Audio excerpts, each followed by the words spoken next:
Hoje, ele é tão vasto, que eu tive até dificuldade para conseguir organizar a linha de raciocínio. Então, a gente vai começar tentando fazer uma interpretação dessa parábola.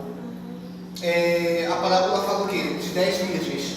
Primeiro a gente precisa entender como é que era um casamento naquela época, para a gente poder ter uma noção melhor dessa parábola.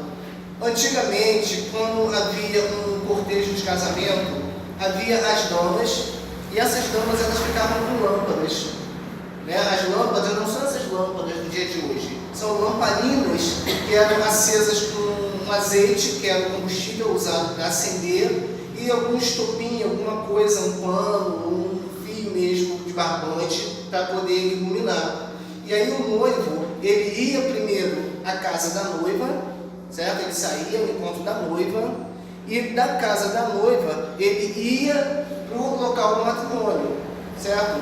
Então essas damas, elas ficavam aguardando a chegada do noivo para que elas pudessem iluminar o caminho do trajeto da casa da noiva até o local das núpcias, correto? Então, isso aí é para a gente poder entender melhor essa situação, esse contexto aqui dessa parábola. Aí o que acontece?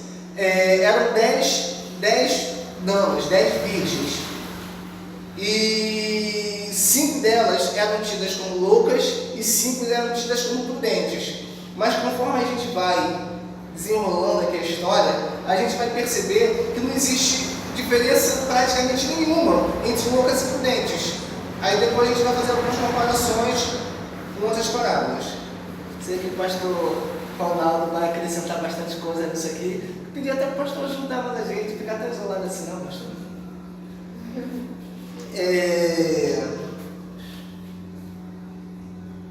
Voltando aqui, existem duas interpretações dessa parábola. Uma delas, que essa parábola foi direcionada para o povo judeu, para o povo de Israel. Amém? Amém. Quando eu separei um estudo paralelo aqui, que foge um pouco da revista, mas está dentro do tema.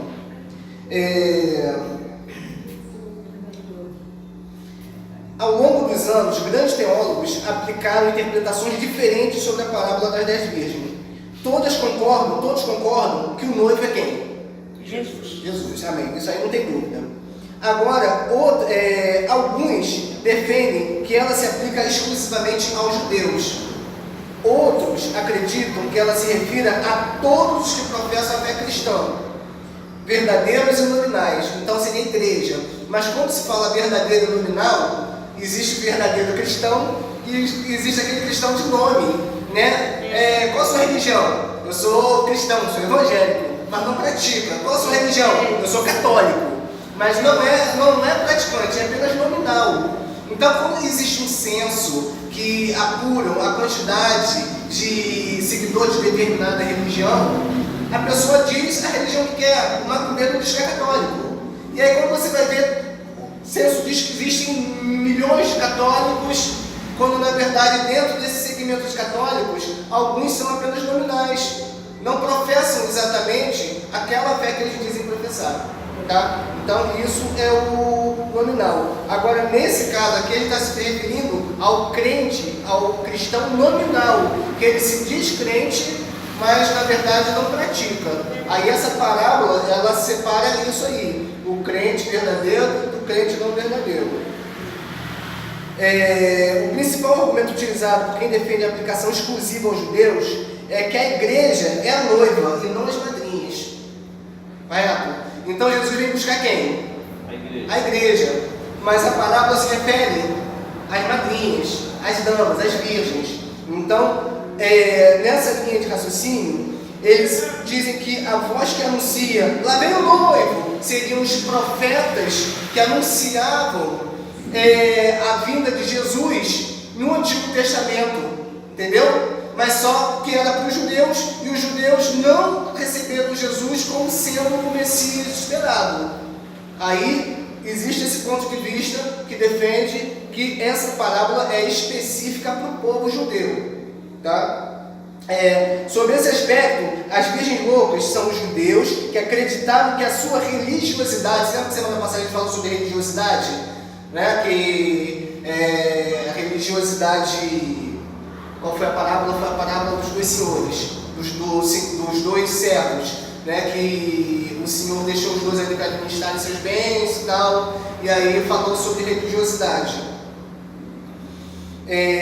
A religiosidade seria suficiente para se prepararem para ele. Então tem gente que acha que pelo fato de ser religiosa é suficiente para alcançar a salvação. Os judeus achavam que a lei era suficiente para eles alcançar a salvação. Cumprindo a lei, estou salvo. E quando Jesus vem, ele ensina que não é somente cumprir a lei, ao contrário, ele vem pregar misericórdia, vem pregar uma forma de tratamento, uma forma de conduta diferente daquela praticada pelos escribas e fariseus, que era a religiosidade. E essa religiosidade acabava afastando, isolando eles do pecador. E na verdade nós temos que nos aproximar do pecador para levar esse evangelho de salvação até eles. Enquanto os prudentes seriam os judeus que reconheceram que Jesus é o Cristo, e estes pertencem então aos remanescentes que serão salvos. Existe uma classe de judeu que é chamada judeu messiânico. O que é o judeu messiânico? O judeu messiânico são aqueles judeus que aceitaram Jesus como Messias. Existe o judeu ortodoxo, a gente ouve muito isso, ortodoxo. O judeu ortodoxo é aquele que está preso à lei, que ainda não crê que Jesus Cristo era o Messias esperado. Eles fazem o cumprimento da lei até hoje e ainda aguardam o quê? A primeira vinda de Jesus. Correto? Os judeus messiânicos é essa outra classe de judeus que aceitaram Jesus como Messias, que no caso seriam os discípulos, e dos discípulos veio o quê? A igreja, né? Até hoje não existente a igreja. Então, existe a pregação que foi para os judeus, mas só que Paulo, por exemplo, ele é tido como o apóstolo dos gentios. Porque o evangelho que Paulo pregou não foi para os judeus, foi para nações gentílicas, para outras nações que não eram as nações do povo judeu, do povo de Israel, certo? Então, quando se fala de igreja, está se referindo a esse povo que foi alcançado hoje pela pregação do evangelho, que não é exclusivamente o povo judeu. Ainda dentro dessa linha que defende que a parábola é direcionada para o judeu, estão os que acreditam que essa parábola será cumprida durante o período da grande tribulação, após o arrebatamento secreto da igreja, onde haverá ausência do noivo, que está nas bodas juntamente com a noiva. Essa é uma das linhas de raciocínio, tá? Então, como essa parábola ela é muito complexa, de difícil interpretação, eu estou expondo as linhas de raciocínio e não estou dizendo que seja especificamente de tal maneira. Na revista, seguindo pela revista, a revista vai chegar a um ponto aqui que ela crê, as Assembleias de Deus, né, creem que a igreja não vai passar pela tribulação. Mas a gente vai chegar lá. Agora, dentro daqueles que defendem que a parábola se aplica aos cristãos, existe uma grande variação de interpretação, que basicamente diverge entre si sobre o que representam os elementos principais da parábola. Por exemplo, alguns acreditam que as virgens loucas são verdadeiros cristãos que perdem a salvação pela apostasia. O que é apostasia? Afastar-se da doutrina de Deus, do amor de Deus. Amém? A palavra diz que é amor de muitos esfriar. Tá. E com isso as pessoas vão se afastando, se deixando levar por falsas doutrinas, falsos ensinamentos, religiões falsas. Por quê? Porque haverá um falso profeta e, se possível, enganará a muitos e até os escolhidos. Se possível, mas não diz que enganará os escolhidos. Então, tem passagens que a gente tem que prestar bastante observação nos detalhes, que os escolhidos não serão enganados. Amém? Mas, se possível, enganaria até os escolhidos. Enquanto outros defendem que não se trata de cristãos verdadeiros, mas crentes nominais. Então, o que ele diz? Que a pessoa, aquelas virgens, nunca foram crentes. Nunca foram. Apenas eram crentes de nome. Só que eu discordo, porque mais adiante a gente vai ver a semelhança entre as 10 virgens. São idênticas. Você não nota a diferença entre uma e outra. Apenas no grito do noivo que percebe-se que a lamparina de algumas estão se apagando. E aí a gente vai entrar nesse detalhe com mais ênfase. Amém? Então isso aqui foi apenas uma interpretação da parábola, para a gente poder abrir melhor o nosso entendimento. Agora todo mundo já está lá, né? Vendo as 10 virgens. Todo mundo aqui já está conseguindo ver as 10 virgens com as suas lâmpadas na mão? Então, é isso que eu quero. Dando seguimento. O reino dos céus será semelhante a 10 virgens. Essa é uma das parábolas que ao longo do tempo já recebeu muitas interpretações por ser um texto importante, porém nada fácil de entender. Das diversas vezes que encontramos em Mateus a expressão reino dos céus, a gente ouve muito essa palavra, reino dos céus. Aí dá as referências aqui de todas essas passagens que a gente vai perder tempo com elas. Essa é uma delas em que o sentido não se refere apenas ao reino trazido por Cristo com a mensagem do Evangelho, mas sim como sinônimo de vida eterna e do reino plenamente instaurado. Amém? Amém. A palavra virgens significava que eram sábias. Aqui pela revista, eu discordo. Irrepreensíveis, simbolizando os crentes cuja vida exterior era sem qualquer mancha. Aí é o detalhe, vida exterior, aparência, né? Tem crente aqui que a gente não consegue saber o que ele faz no oculto, o que ele faz no íntimo, o que passa na mente, o que passa no coração. Talvez a pessoa possa estar ali constante na presença de Deus, mas guarda dentro de si uma mágoa, uma revolta, algum sentimento que, se não liberar o perdão, se não liberar, não se desfazer desse sentimento, ela não vai alcançar salvação. Por mais que ela seja uma boa pregadora da palavra de Deus, por mais que seja um excelente evangelista, por mais que louve da igreja se render, sabe, cair todo o mistério, mas a gente vai também pegar para a parte do azeite que existe a pessoalidade. Então, quando chegar nessa parte da pessoalidade, é que a gente vai ver quem é quem. Enquanto está todo mundo junto, a gente não consegue separar e diferenciar. Por isso, a gente vai fazer também uma comparação com o joio e com o trigo. A parábola do joio e do trigo também dá um bom entendimento para a gente de que são pessoas que são criadas juntas, convivem juntas, pessoas que fazem obras ruins, mas que não podem ser retiradas do meio. Não podem. Aí a gente depois se entende nisso.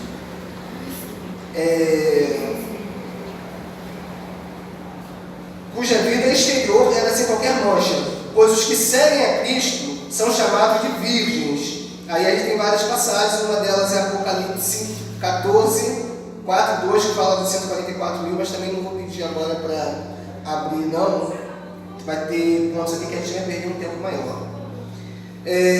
Duas classes de virgens.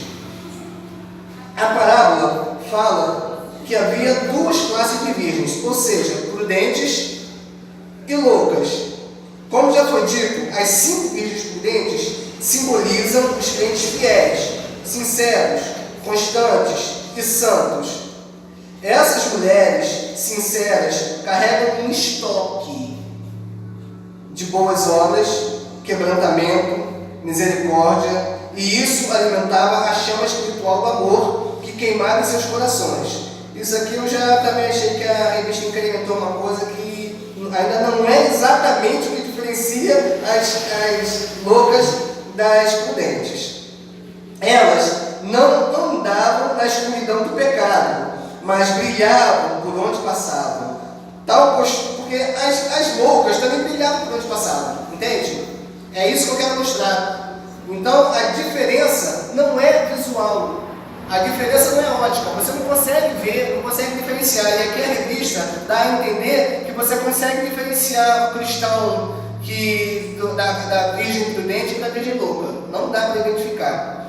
Elas não andavam na escuridão do pecado, mas brilhavam por onde passavam. Tal postura combina com o que Jesus ensinou sobre os salvos serem a luz do mundo, em Mateus 5,14. Mas as outras 5 virgens, apesar de não serem religiosas, apesar de também serem religiosas, foram classificadas como loucas, pois, diferentemente das primeiras que se aprovisionaram, confiavam que apenas a sua religiosidade fosse suficiente para levá-las até o lugar onde o noivo estava. Sentindo-se seguras e autossuficientes em sua santidade, achavam que a sua pureza bastava, mas isso impediu que elas carregassem o óleo da unção, compaixão, amor. Então, isso aqui eu discordo um pouco. As 5 loucas representam os crentes mornos e nominais, sem a vestidura espiritual da justiça de Cristo.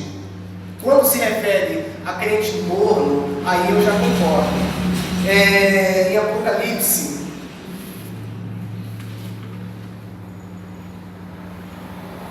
3, por favor, quem puder abrir, capítulo 15 e 16, versículo 15 e versículo 16 de Apocalipse, capítulo 3. Quero salientar aqui a questão da mediocridade. Eu sei as tuas obras, que nem és frio nem quente. Tomara que foras frio ou quente. Assim, porque és morno e não és frio nem quente, vomitar-te-ei da minha boca. Amém? Então, em Apocalipse, a palavra de Deus diz que ele rejeita aquele que é morno. Ou você seja frio, ou você seja quente. Mas nessa passagem aí, agora eu já tenho muito tempo que eu havia feito esse estudo, mas ele se referia também a uma água de um determinado... Um aqueduto que vinha de Isso. Trazia água morna e salgada e soa, a pessoa bebia e vomitava. Pois é, então, quando a água é quente, você tem utilidade para a água quente. Quando a água é fria, você tem utilidade para a água fria. Mas naquele caso, a água, para se beber a água morna, não tinha utilidade, era uma água que, sabe, não prestava. Além de morna salgada. Além de morna era salgada. Pronto. Bebia e vomitava. Glória a Deus. Então, vocês estão entendendo? Agora você compara isso com um crente. Leva para a vida do crente. Ou você seja frio, ou você seja quente, mas não seja morno. E aí eu vou falar sobre ser morno, ser medíocre. Medíocre não é uma ofensa. Entendam isso? Ser medíocre não é uma ofensa. Ser medíocre é aquele que está em meio termo. Não é nem bom, nem ruim. Quando o cara é ruim, se eu falar, cara, tu é muito ruim, eu vou fazer o possível para melhorar. Mas quando você está ali na média, você está satisfeito e está acomodado. Então a gente chama de zona do conforto. É a mediocridade, é a zona do conforto. Que você sabe aquele aluno que passa de ano tirando 5, 6? Ele sabe que vai passar de ano. Mas se ele se esforçar mais um pouco, ele pode tirar um 7, 8, 9, quem sabe 10. Mas ele sabe que estudou o suficiente para passar, então pouco importa.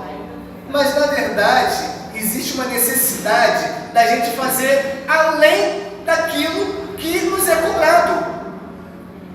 Tem uma passagem aqui, o pastor também com certeza vai me auxiliar, que fala acerca de servos inúteis que fazem somente aquilo que é obrigado a fazer. 17:10 de Lucas, se não estou enganado. Abre, por favor. Não se esquece do que eu ia falar. Ok. Então a gente tem que fazer além daquilo. Pediram para eu limpar a igreja. Poxa, eu vou limpar a igreja e se o banheiro está sujo, eu vou limpar o banheiro também. O banheiro não faz parte da igreja. Mas tem gente que é assim, é bem mandada. Tudo que manda eu faço, mas só faz aquilo. Você lembra daquele programa que tinha cara crachá? É o cara burocrático. Faz só o que mandam. Mas acontece que a gente tem que se destacar. Se você vem estudar a palavra de Deus, que você aprenda a palavra de Deus de forma que você tenha conhecimento para passar adiante. Então, quando eu falo de mediocridade, é aquela pessoa, não é a pessoa incapaz. Não é. Uma coisa é a pessoa limitada que não tem capacidade, não tem condições. mas eu me refiro à pessoa capacitada, à pessoa que tem condições, mas ela simplesmente para por ali, se acomoda. E isso dentro da igreja nós estamos cheios de gente capacitada, gente que tem condições, mas gente que se acomoda e não quer progredir, não quer crescer, não quer avançar. Ela acha que já alcançou a salvação, que ela faz é suficiente para alcançar a sua salvação, então vamos manter assim, pastor. Aquilo que 17:10, né? Assim também vós, quando fizerdes tudo o que vos for mandado, dizei, somos servos inúteis, porque fizemos somente o que devemos fazer. Aí, tá vendo? Servos inúteis, porque só faz aquilo que manda. Então tem necessidade de se destacar. Pastor Eliezer, bom dia, Pai do Senhor seja bem-vindo. O senhor quer falar alguma coisa? Não? A igreja quer falar nada, não? Não, eu ia viajar, só que a esposa do rapaz do Rondeiro, ela foi com o cunhado dela, ele veio de lá pra cá. E aí eu deixei para ir amanhã. Tá. Eu já falei que o senhor ia passar aqui só para dar uma rua para Itabuna. Aí sentou e se acomodou, achei estranho.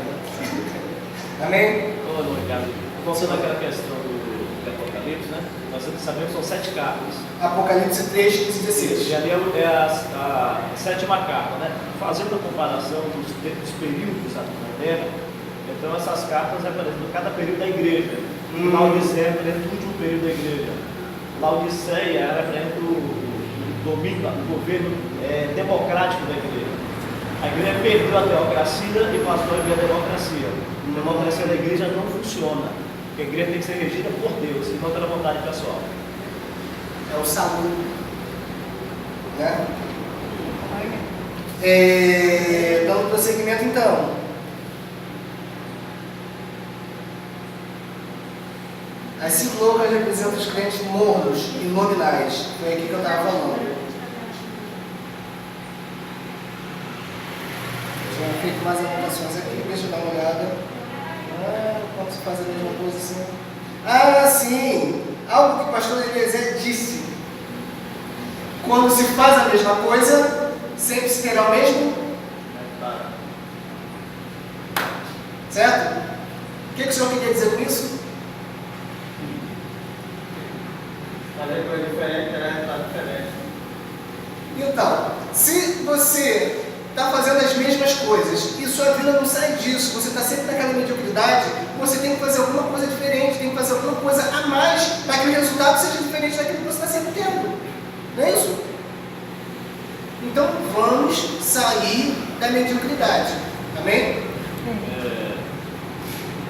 Lá no Colégio Batista, nós trabalhamos com o aluno a cada mês. No 3º ano, nós temos um aluno pré-ENEM. Como eu trabalho com 2 áreas, na área de humanas e linguagens, na área de humana nós preparamos no último aulão, eu chamei os colegas professores, vamos mudar a nossa matéria, vamos fazer algo diferente. Apenas uma lâmina de slide e vamos fazer uma aprendizagem ativa. Nós trabalhamos com os alunos com 2 horas de aula, a nossa intervenção foi 15 minutos. Nós apenas mediamos o conhecimento e os alunos produziram de uma forma tão grande que eles ficaram embasbacados do que eles mesmos fizeram. Fizemos algo diferente, saímos da zona de conforto e foi fantástico, isso é muito bom. Exatamente. E assim a nossa vida espiritual da mesma sorte. Né? Como? Assim a nossa vida espiritual da mesma sorte. Sair da zona de conforto, fazer algo diferente para Deus. E uma coisa que me alegra muito é quando há interação, entende? Porque eu aprendo com vocês, eu não tenho só o que ensinar. O que eu ensino aqui são coisas que eu aprendi, algumas das coisas que eu aprendi na véspera, aprendi na semana da lição, que eu peguei a lição para ler, e aí que legal, novidade. Aí que eu pego isso, poxa, legal, fico empolgado, vou contar para todo mundo. Eu pego aquele conhecimento que eu aprendi e compartilho com vocês. Da mesma forma, tem experiências que vocês passam, que vocês têm que compartilhar com a igreja. Por isso, a necessidade do quê? Do testemunho. Testemunho, a gente quando prega,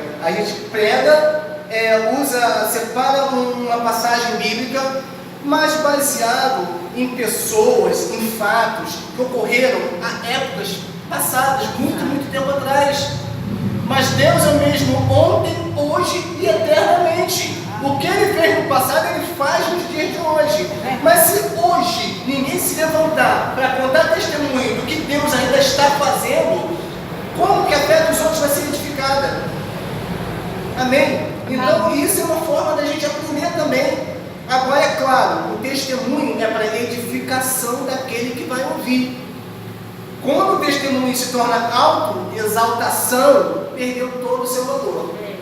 Amém? Quando a pessoa fala, eu era bandido e não sei, tem gente que ainda precisa se libertar, tem gente que conta testemunho, mas quando você sabe que aquilo que você vai contar, e tem pessoas que estão passando por situações parecidas, que precisam ouvir aquilo para se fortalecer, aí sim você está sendo o corpo de Cristo, aí você está sendo igreja. A igreja é isso. Tudo que eles tinham era em comum, tanto as necessidades, como o que tinham em excesso, era tudo compartilhado, conhecimentos, sofrimentos, tudo, tudo. Isso é ser igreja. Então a gente tem que pensar como igreja, deixar o individualismo de lado, o que é meu é teu, o que é teu é meu, é nosso. Amém? As suas lutas são minhas lutas. Vou orar pela tua causa, você vai orar pela minha causa. Amém? Amém, glória a Deus. Deixa eu ver se ainda tem mais alguma coisa falando sobre ser medíocre. Ainda sobre a mediocridade. Às vezes falta autoconfiança. A pessoa tem capacidade, a pessoa aprende, mas para ela desenvolver tem que haver o quê? Oportunidade. Tem que haver oportunidade. Eu me recordo que eu comecei a me desenvolver assim, ter mais facilidade de me expressar quando eu ia a culto de oração. Eu ia em consagrações com as irmãs me davam oportunidade, porque eu era de igreja sede e dificilmente eu tinha oportunidade na igreja sede, porque a igreja é imensa. Eu ficava esquecido lá no canto. Mas quando eu ia para os cultos de oração, as irmãs me davam oportunidade. Aí eu ia tendo oportunidade, ia falando, até que um dia souberam, ó, irmão Ricardo prega. Aí eu comecei a ter oportunidade na igreja. E aí eu saí da mediocridade. Amém? De repente, tem alguém aqui que é capaz, de repente não, tem. Profetizo. Todos são capazes.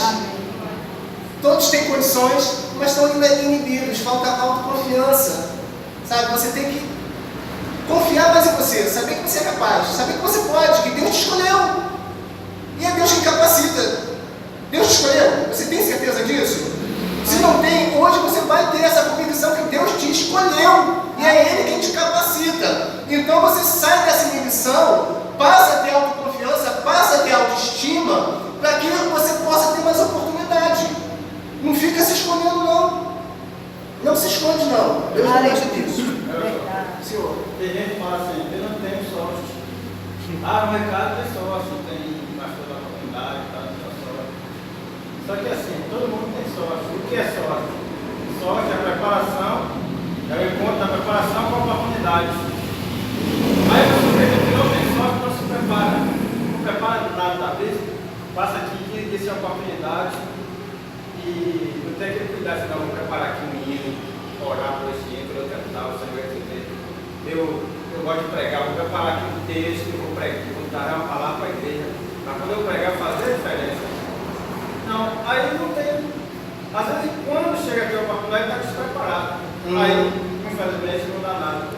Aí fica dizendo, não tem sorte, mas todo mundo tem. Esse. Só sabe porque às vezes pega é que a pessoa não se prepara para quando chegar a oportunidade. Isso já aconteceu muito comigo, de eu separar um versículo, de eu preparar uma saudação várias vezes consecutivas e chegar na igreja, como eu falei, igreja grande, sede, nunca tinha oportunidade. E aí eu comecei a ficar frustrado, eu falava, poxa, acho que eu não vou mais, sabe, vou desprevenido porque eu sei que eu não vou ter mais oportunidade mesmo, ninguém me dá oportunidade. Mas aí eu comecei a falar assim, não, quando eu não tiver oportunidade, aquela mensagem ali foi Deus falando comigo. Aí eu voltava naquela mensagem e começava a ruminar aquela mensagem ali, ó. Calma, o que Deus quer falar comigo? O que Deus quer falar comigo? E assim eu fui crescendo. Amém? Amém. Às vezes a gente está tão interessado em falar com os outros e Deus está falando contigo. Você está falando, Deus fala comigo, Deus fala comigo. Aí você sai muito frustrado que Deus não falou contigo. Deus falou contigo, mas você teria uma oportunidade para falar para a igreja. Mas aquilo que Deus tinha para falar era para você que estava ali, ó, embaixo do seu nariz.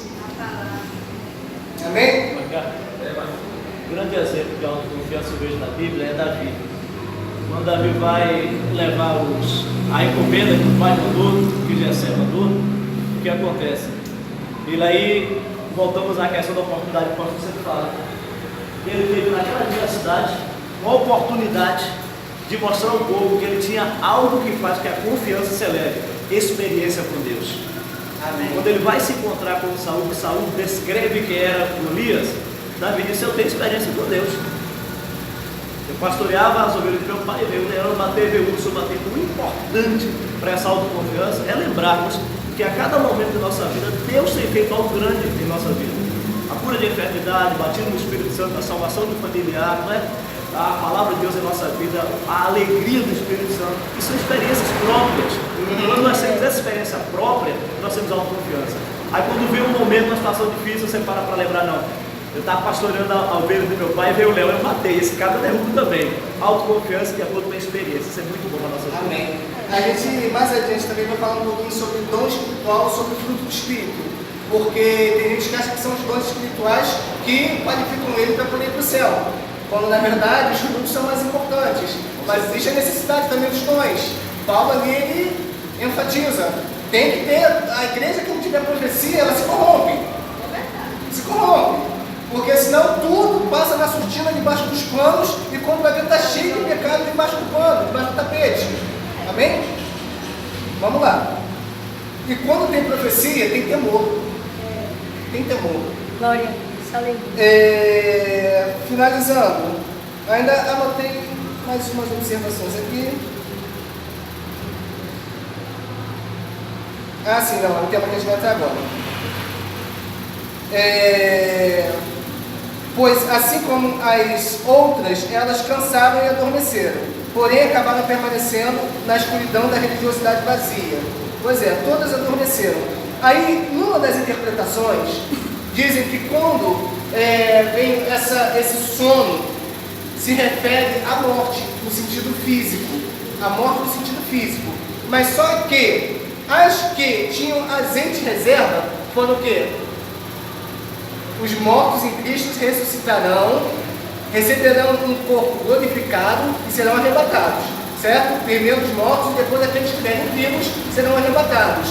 Então há uma interpretação dessa parábola que diz que aquelas que todas dormiram, mas quando o noivo chega, as que tinham azeite foram se encontrar com o noivo. As que não tinham azeite reserva permaneceram, bateram a porta, mas não foram. Então há um entendimento de que quando morreram fisicamente, aí a gente tem também aquela dúvida se está se referindo a Israel ou à igreja, né? Mas quando houve a morte física, nem todas foram